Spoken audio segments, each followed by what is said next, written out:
For my first presentation, I'm going to be going over one of the secondary flight control systems called flaps. They are the most common high lift devices used on aircraft, and they are attached to the trailing edge of the wing. They increase lift and induce drag for any given angle of attack. I'm going to be going over the 4 basic type, although there are about 11 types, which I will show at the end. So first of all, we have our objective, which is to teach the student the purpose and the benefits of flaps and the usage of them. Although we should give a disclaimer and teach about our flap speeds for specific aircraft and the dangers that they bring. So we're going to start off with our purpose of flaps, and basically we have a higher angle of descent at a slower airspeed, and they allow a compromise between high cruising speeds and low landing speeds. They can be extended when needed, as well as retracted when needed. In the picture to the right, we have a Tecnam P2008, a general aviation aircraft, and it has slotted flaps. So our most common 4 types of flaps are plain, split, slotted, and Fowler. The plain flap moves the center of pressure aft, and it's the most simple of the 4 types. It increases the airfoil camber.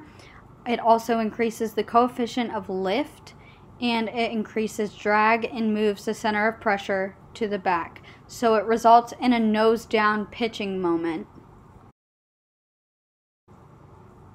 The split flap is slightly going to increase lift, but more drag because of the turbulent air behind the airfoil. So basically, it's deflected from the lower surface of the airfoil and produces a slightly greater increase in lift than the plain flap does.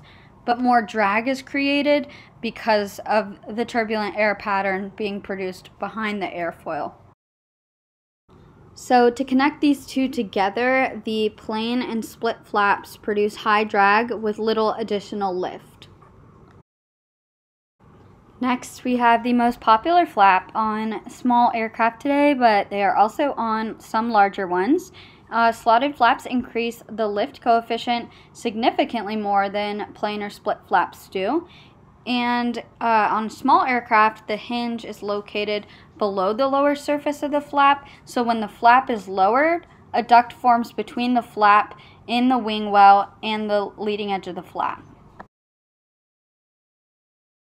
This creates a slot, and the high energy air from the slot accelerates the upper surface boundary layer and delays the airflow separation, so it provides a higher coefficient of lift. It increases in maximum coefficient of lift, and large aircraft have double, even triple slotted flaps, so it allows a maximum increase in drag without the airflow of the flap separating and destroying the lift produced.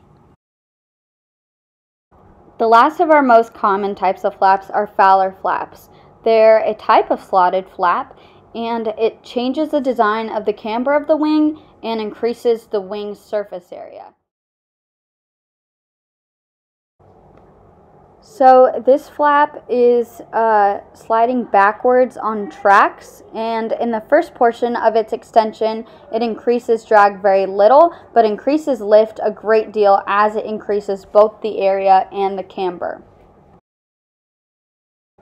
This flap deflects downwards, and a disclaimer for Fowler flaps is pilots should be aware that the flap extension may cause a nose up or nose down pitching attitude depending on the type of aircraft, so you'll have to compensate for that. Basically, you can do that with a trim adjustment.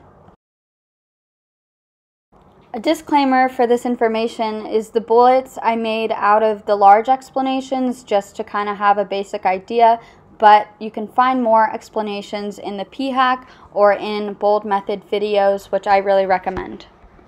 So here's a picture of our 4 most common types of flaps, and the other flaps that I didn't really mention are the basic section, the slotted Fowler, fixed slot, movable slot, leading edge flap, and leading edge cuff. This can be found in PHAC 6-9 with some pictures and little explanation, but can be looked up.